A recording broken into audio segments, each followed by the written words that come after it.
Et du coup, ma première question, ce serait tout simplement de te présenter qui tu es, qu'est-ce que tu fais, ton parcours en tant que préparateur physique, ton parcours académique aussi. Je trouve ça intéressant de savoir un peu quelles ont été tes formations, etc.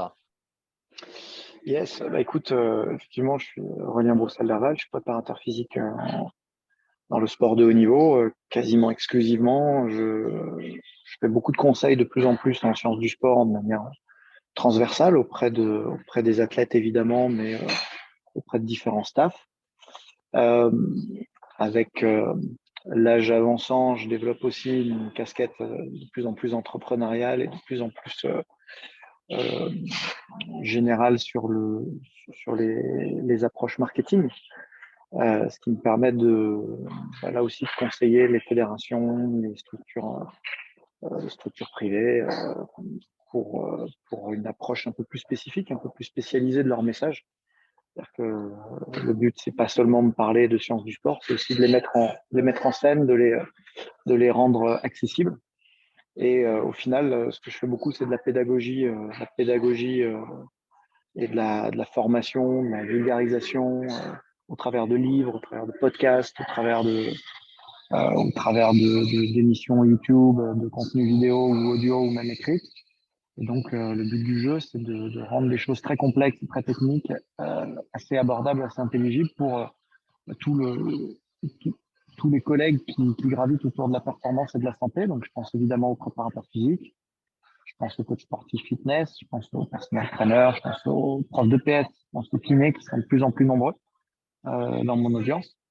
Et donc, le but du jeu, c'est vraiment de tirer un grand trait entre le- la performance de terrain et les sciences du sport appliquées au terrain vers euh, la vulgarisation à destination de tous les pros. Mhm. Et aujourd'hui, justement, j'avais envie de parler de l'échauffement de manière générale. Et ma première question, ce serait comment toi, tu définirais l'échauffement? Bah, l'échauffement, c'est simple, hein, c'est la mise en train, c'est la phase de transition entre le repos complet et l'état stable euh, qu'on a au quotidien et, euh, et le moment où on va produire une performance motrice à plus ou moins haute intensité. Donc, c'est vraiment une phase de transition, de conversion et d'activation. Mais c'est aussi une phase pédagogique, c'est pas que de la physiologie où on va chercher à obtenir tout un tas d'effets dont on pourra parler tout à l'heure, mais c'est aussi une phase psychologique, cognitive, émotionnelle même, où justement on transitionne entre une phase de repos, de délassement ou de stress et une phase soit de défoulement, soit de performance, de concentration sur une tâche motrice plus complexe qu'est le sport. Et, euh, et donc c'est tout ça qu'on doit réussir à faire dans cette phase d'échauffement. Et c'est intéressant que tu abordes ce thème-là parce que je trouve que l'échauffement est aujourd'hui euh, en souffrance. En souffrance l'échauffement est en crise de temps. En crise de temps, il est en crise de méthode, il est en crise d'inspiration. Et on mesure pas l'importance qu'a l'échauffement dans une séance. Alors, je sais que j'aime le CrossFit et que je promeus les vertus du CrossFit. Mais par contre, là, je trouve que le CrossFit fait mal à l'échauffement parce que, et pas que le CrossFit, on pourrait citer les boutiques gym, tous les concepts qui visent à faire rentrer en une heure de temps ce qui devrait rentrer en une heure et quart.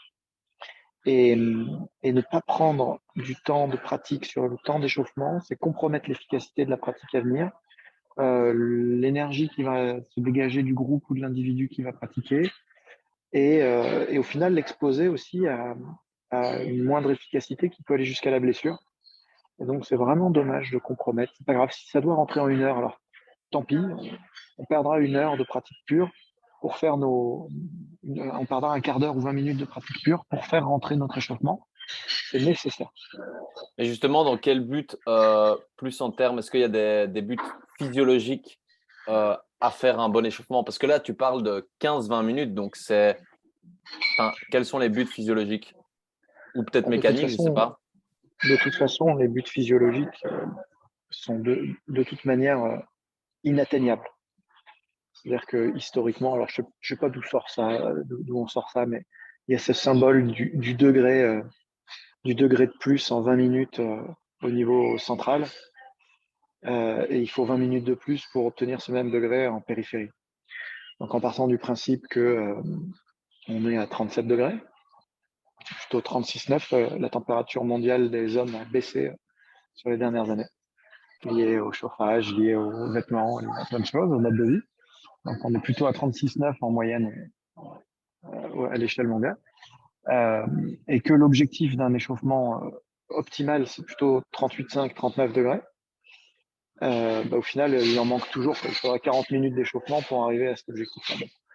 Ce sont des repères qu'on donne assez régulièrement dans les livres, dans les formations. Je ne sais pas s'il y a vraiment de la science rationnelle derrière, si tout ça est bien cohérent, mais il est certain que de toute façon, en 10 minutes d'échauffement en climat tempéré, voire plutôt frais quand c'est l'hiver ici en France, il en manque. L'observation n'est pas la même au Brésil, l'observation n'est pas la même en Afrique, l'observation n'est pas la même en Asie, donc sur de l'humidité, de la température. L'échauffement passif est une réalité aussi, il faut le prendre en compte. Mais disons qu'on va raisonner à l'échelle de la France. Bon, évidemment, ici, si on prend 15 minutes, il manque du temps d'échauffement, d'un point de vue purement physiologique pour augmenter la température interne. Il n'empêche que augmenter l'épaisseur du cartilage, améliorer la synovie articulaire, réduire les temps de contraction et de diffusion des messages nerveux. Tout ça va être favorisé par un échauffement, quand bien même serait-il incomplet, quand bien même ne durerait-il que 5 ou 10 minutes. Et c'est nécessaire de prendre ce temps-là pour optimiser. Tant pis, la première phase de l'entraînement finira cet échauffement. Il y a aussi évidemment l'activation des voies aérobies à plus haute intensité. Et donc, même si toutes les filières démarrent en même temps, on sait que l'inertie de la filière aérobie est ce qu'elle est. Donc, il nous faut ces 5 à 10 minutes pour vraiment activer de manière efficace les process oxydatifs et réguler le ratio intensité-durée en faveur de l'aérobie. Donc, c'est vraiment nécessaire aussi d'enclencher ça selon les sports, évidemment, mais globalement, on a toujours besoin d'aérobie en fond. Et puis, il y a tous les paramètres cognitifs et psychologiques qui sont aussi très importants, je le disais en introduction. Si on décide de se lancer dans une séance de sport, là, vous voyez, je suis assis tranquillement dans le hall d'un hôtel. Si d'un seul, il faut que je cours 400 mètres, je vais pas le vivre de la même manière que si je me suis préparé avant, quand bien même j'aurais fait une préparation uniquement mentale. C'est aussi dans la phase d'échauffement que rentrent ces paramètres mentaux. Donc, et c'est pas exhaustif du tout, hein, je liste au pied levé tout un tas de facteurs qui rentrent en ligne de compte. Le plus important n'ayant pas été cité, c'est la motricité, la mobilité, puisque le déverrouillage, déverrouillage des schémas moteurs est hyper important. Et du coup, est-ce que le fait de s'échauffer va faire en sorte qu'on est plus économe lors de l'activité que si on n'avait pas fait cet échauffement? Est-ce qu'on peut l'affirmer? C'est pas sûr. Est-ce qu'on peut se dire que c'est probable? Bien évidemment, parce que si on retrouve les réflexes moteurs, si on optimise les contractions, relâchements, si on redonne un petit peu d'amplitude motrice à des muscles des muscles et des tendons qui sont froids, sclérosés, peut-être même en défense, il est probable qu'on dépensera moins d'énergie inutilement pour un même résultat. Et du coup, l'échauffement, ce serait dans un but aussi bien pour être plus performant que pour éviter des potentielles blessures. Oui, je pense que c'est un double objectif de performance à court terme et de prévention. Et maintenant, quand on parle, donc tu dis 15-20 minutes pour un bon échauffement complet, c'est quoi les étapes que tu suis pour faire un bon échauffement? Ou quel type de travail tu ferais et dans quel ordre? Ça dépend. En fait, il y a une des règles importantes de l'échauffement, c'est l'anti-routine. Si on veut réussir un échauffement, il faut impérativement éviter de tomber dans des routines et surtout ne pas poursuivre la chimère d'un échauffement ultime qui répondrait à tous les individus, à tous les cas de figure, à tous les environnements et surtout à tous les sports, à toutes les pratiques en tout cas. Il est clair qu'un échauffement de musculation Ça n'a rien à voir avec un échauffement de course à pied ou de travail cardio. Donc, on n'a pas les mêmes problématiques, on n'a pas les mêmes chaînes musculaires mises en jeu, et donc on n'a pas les mêmes protocoles du tout. En revanche, il y a toujours, j'aime bien cette construction à l'ancienne de l'échauffement en général, auxiliaire et spécifique, qui me paraît permettre de ne rien oublier et de construire l'échauffement de manière rationnelle depuis une prise en main globale du groupe ou de l'athlète, où on a du travail très général, alors dans le travail général non spécifique à une discipline ou un individu ou à une température, on pourrait retrouver les automassages ou des exercices de décoaptation et de mobilité. Quand il y a une dimension cardio, bah, évidemment, c'est peut-être une partie mise en train cardiovasculaire globale, même si je préfère mettre toujours de la mobilité avant. Dans la partie auxiliaire, hein, donc auxiliaire en langue française, ça veut dire compléter, renforcer quelque chose. C'est aller au-delà de ça de manière spécifique à la séance, mais aussi spécifique à l'individu. C'est là où on va peut-être passer un peu plus de temps sur les moyens fessiers pour quelqu'un qui s'apprête à faire une série de squats et qui n'est pas très mobile des hanches, par exemple. Et hop, là, on rentre dans une phase auxiliaire qui prolonge finalement la phase initiale, dans laquelle on a probablement déjà mis, comme je l'ai dit, des automassages et du mouvement, mais là, on va se centrer sur le bassin avec ce travail de mobilité locale. Et puis coupler ça à de l'activation localisée spécifique à l'exercice à venir. Et puis ça déboule derrière sur une phase beaucoup plus spécifique, où là, on va retrouver des choses qui sont déjà de l'ordre de la séance, de mon point de vue. Hein, pour rester sur l'exemple de mes squats, une montée en charge, une variété de squats en fin d'échauffement, en préparation.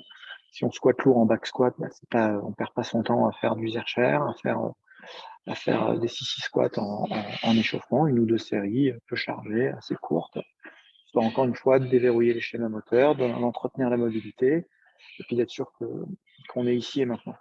Mais du coup, tu démarres par quelque chose de plus général si tu encadres un groupe et ensuite, la fin de l'échauffement, t'individualises plus en fonction de l'athlète en question.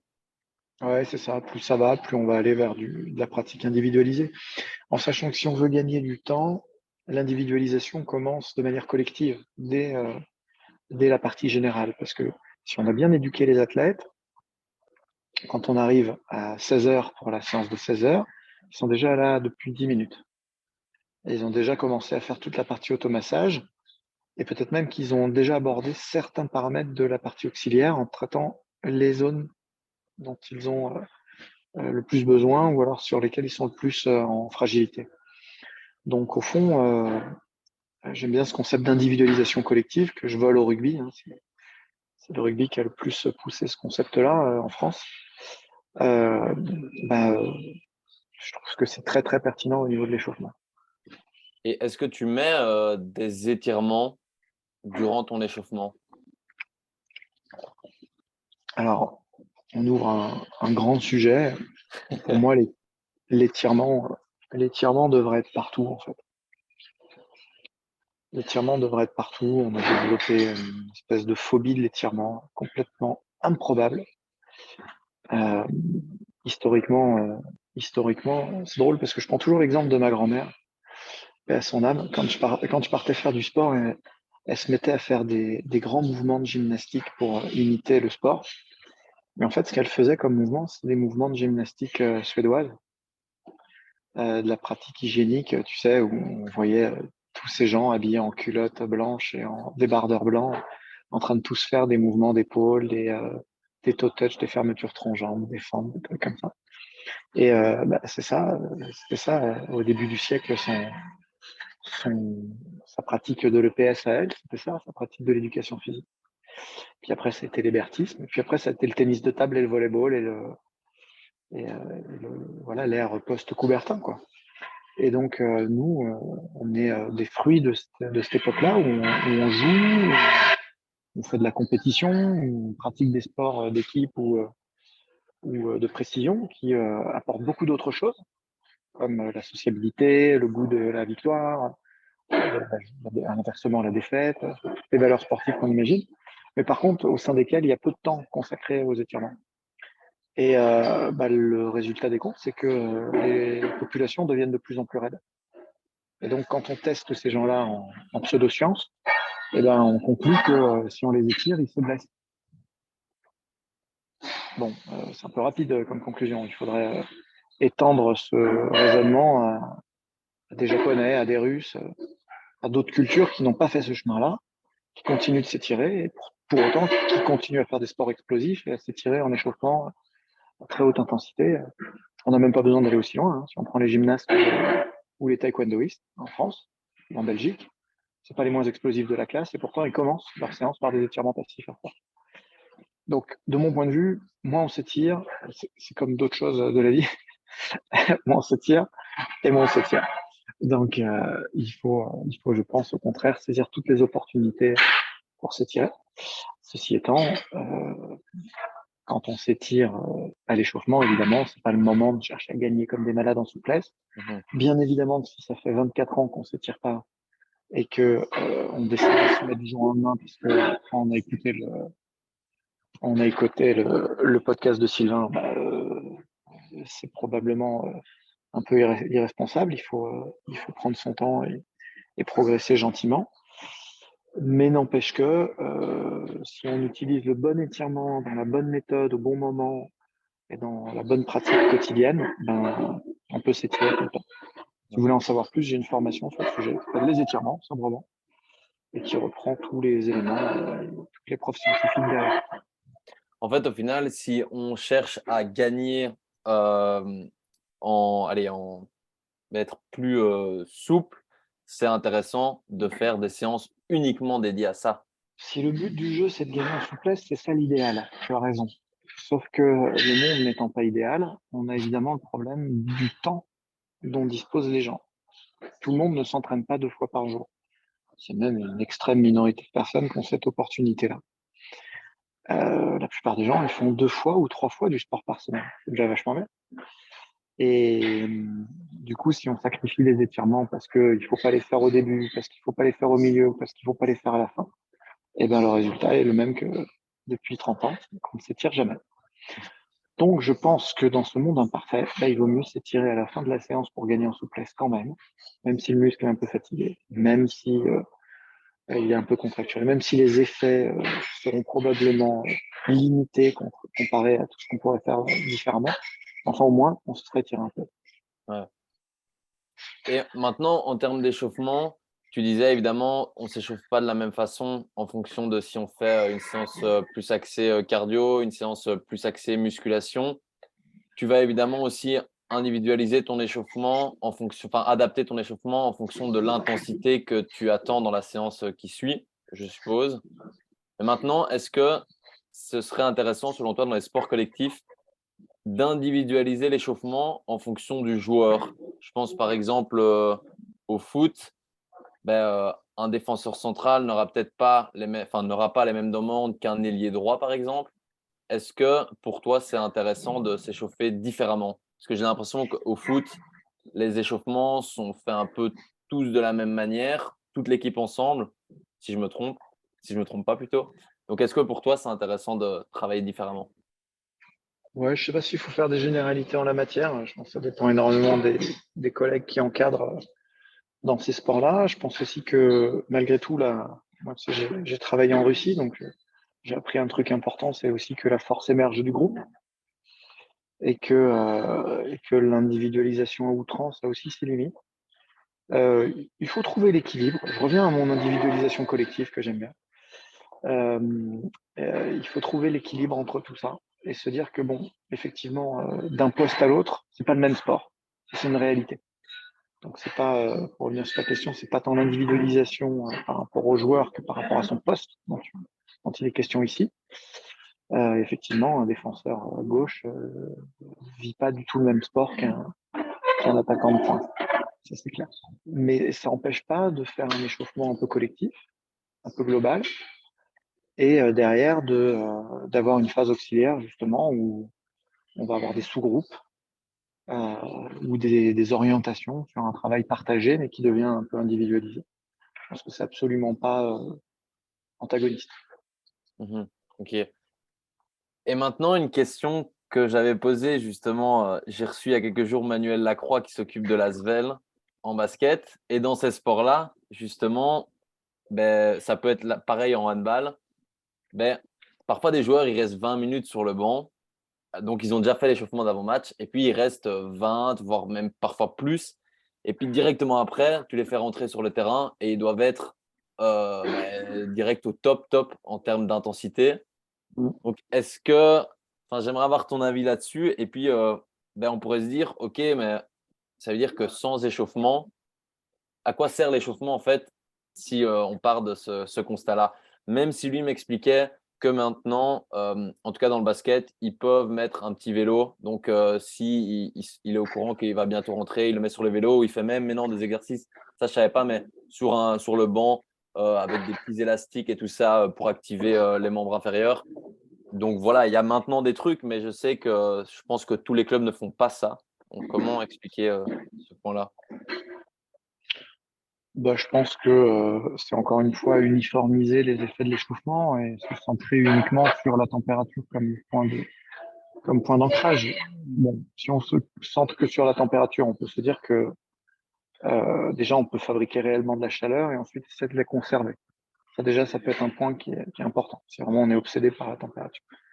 Effectivement, ils ont fait leur échauffement tous ensemble. Ensuite, ils vont pas jouer pendant 30 minutes. Ça n'empêche pas de rester bien couvert et peut-être même de se relever de manière occasionnelle, sautiller, se rasseoir, peut-être trottiner un petit peu, se rasseoir, essayer de maintenir un peu ce niveau de chaleur.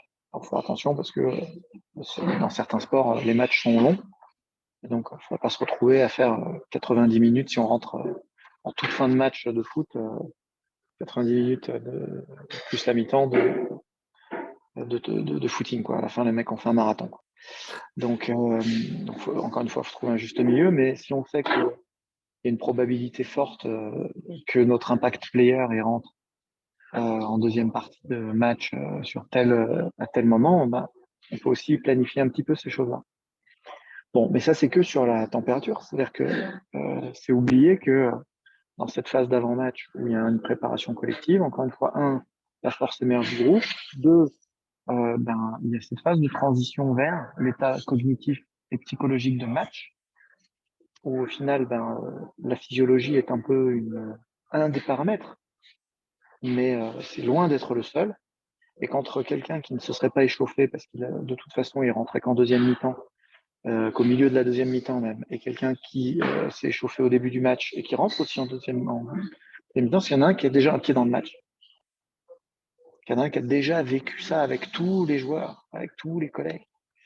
Et puis, bon, on sait qu'au bout de 20 minutes, les effets d'un échauffement physiologique reculent, s'estompent, et qu'au bout de 40 minutes, il n'y a plus grand-chose. Mais encore une fois, faut regarder ce qu'on observe et ce qu'on mesure. Si on mesure la température corporelle, c'est vrai. Si on mesure la synovie, c'est vrai. Si on mesure le volume d'éjection systolique et la fluidité du système veineux, c'est vrai. Si on observe le système nerveux, probablement que c'est vrai aussi. Mais il n'en reste pas moins que le mouvement, lui, reste euh, plus contrôlé et plus précis que avant échauffement. Donc, les effets de la mobilité sur le mouvement humain sont beaucoup plus longs que ceux de l'échauffement que l'on mesure habituellement. C'est la raison pour laquelle il y a tant de personnes qui adorent faire du yoga tôt le matin et qui ensuite en bénéficient toute la journée. Quelles sont les limites exactes de l'effet d'un échauffement de mobilité en termes de temps? Ça, c'est bien difficile de le lire, ça dépend du niveau de mobilité et de la réceptivité de la personne. Mais enfin, on peut imaginer que un sportif compétiteur, voire de haut niveau, qui fait un échauffement et qui inclut de la mobilité dedans, en deuxième mi-temps, il est toujours pas pourri, quoi. Donc, faut prendre tout ça en compte pour se dire non, non, ça vaut le coup de continuer à s'échauffer collectivement, d'essayer de maintenir la chaleur, mais que quoi qu'il arrive, même si on n'y arrive pas, on n'aura quand même pas perdu notre temps. Ouais, mais donc ça pourrait être quand même intéressant de faire des petits mouvements de mobilité ou essayer de faire des bêtes petits mouvements pour rester chaud, entre guillemets, pendant qu'on est sur le banc. Par exemple, au basket, où c'est un sport où ça change régulièrement, mais tu peux rester un peu plus longtemps. Ça peut être intéressant de Bien sûr, bouger. bien sûr, bien sûr. Alors, des fois, le règlement l'autorise pas, hein. Parfois, il y a tout un tas de sports où on est obligé de rester assis sur le banc. On n'a pas le droit de se lever, on peut être sanctionné à cause de ça. Et si on se lève, il faut aller en zone d'échauffement. Bon, dans ce cas-là, allons en zone d'échauffement. Et puis revenons, et puis allons et venons. Euh, et puis, encore une fois, anticipons. C'est-à-dire qu'il vaut mieux mettre 5 joueurs à l'échauffement alors qu'on n'en aura besoin que d'un, au cas où, pour être sûr que tout le monde rentre dans le match ici et maintenant, soit bien tout de suite à 130 pulsations minutes, pour être déjà dans un effort pré-enclenché, et puis de les faire finalement se rasseoir, plutôt que d'avoir rien prévu et de faire rentrer comme ça à l'arrache les joueurs. Mhm. Et justement, t'en parlais un peu au début, en prépa physique, c'est parfois on manque un peu de temps. Et donc, imaginons, on fait une séance, je sais pas moi, tu parlais tantôt d'1 heure, mais parfois les gens ont peut-être même que 45 minutes. Comment Même on met 30, ouais. comment on met en place, ben, même 30, mais du coup, comment on met en place sa séance, sachant que si on a 30 minutes, mais que l'échauffement, idéalement, doit prendre 15 à 20 minutes. Bah, il faut adapter sa séance. En fait, moi, ma philosophie, c'est il n'y a pas d'excuse pour ne pas s'entraîner. Les gens qui vous disent qu'ils n'ont pas le temps sont des gens qui ne prennent pas le temps, en réalité. Ouais, mais là, j'ai que 20 minutes. Prends-les, c'est 20 minutes. C'est déjà ça de prix. En 20 minutes, tu actives déjà beaucoup de choses.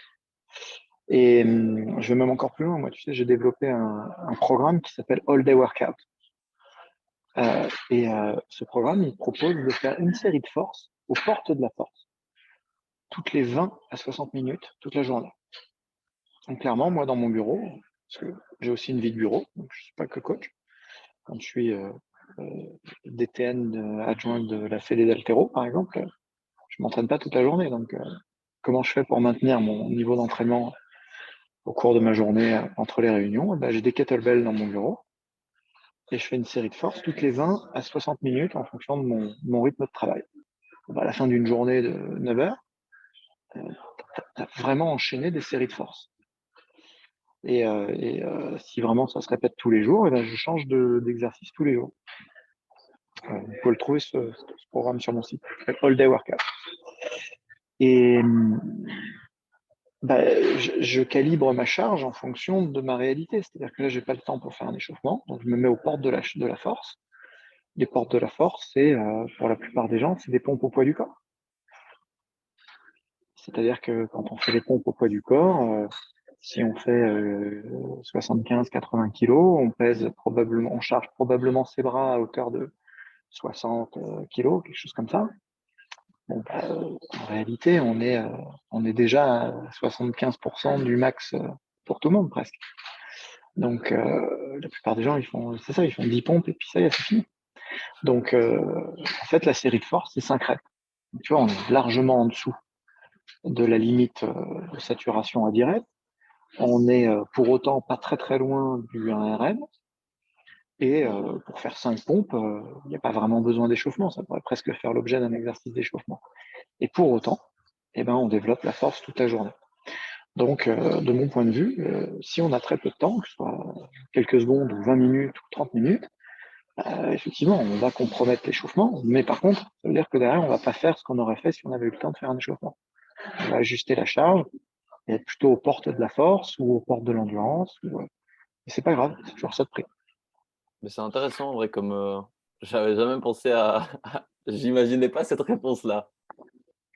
Mais c'est vrai que ouais, en vrai, c'est pas con de rester. Bah, au final, on n'a pas besoin. Là, tu montres que tu n'as pas besoin de blinder de temps et que clairement, ouais, toutes les minutes sont bonnes à prendre Ouais. afin de les optimaliser, Et quoi. plus t'es fort, plus c'est vrai.